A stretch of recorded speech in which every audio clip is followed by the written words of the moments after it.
Usapang sabaw, ano ang mas nangingibabaw? Sinigang o bulalo?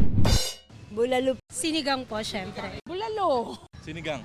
Ang dalawang ito na comfort food ng mga Pinoy, kabilang sa 50 best soups in the world ng Taste Atlas. Eh yung sinigang, meron siyang asin.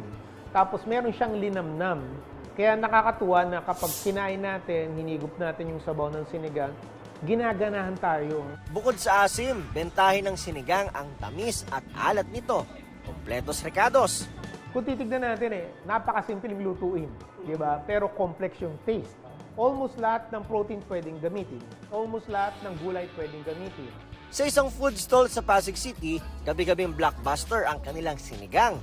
May pinares, sa pares, presenting their sinigang pares. Putok-batok overload dahil pinagsama ang beef at lechon kawali. Kinuha ko yung concept nung pares. Kumbaga yung cut ng meat, yung kung paano sineserve yung pares. So, Oh wait, baka magselos ang team bulalo.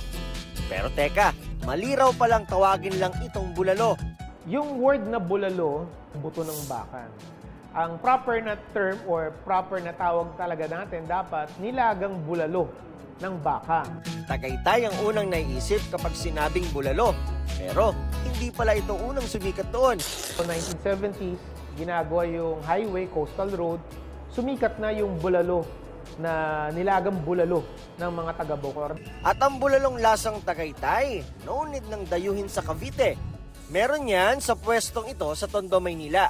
Natanghali pa lang nagpapakulot, nagpapalambot na ng mga baka para pagpatak ng alas 4 ng hapon, ready to serve na. Binabalik-balikan talaga nila yung fresh na meat namin tapos yung masarap na sabaw. Pinapakuluan namin siya gamit yung mga buto para mas malasa talaga. Ang combo nila ng bulalo, 2 kanin at soft drinks, 99 pesos lang. Meron din silang special bulalo for 220 pesos. Ano man ang piliin, pagdating sa sabaw, ang sinigang at bulalo, talagang panalo. Para sa GMA Integrated News, Nico Wahe, nakatutok 24 oras. Mga kapuso, patuloy na tumutok sa mga balita. Mag-subscribe sa GMA Integrated News sa YouTube. Sa mga kapuso abroad, samahan niyo kami sa GMA Pinoy TV at www.gmanews.tv.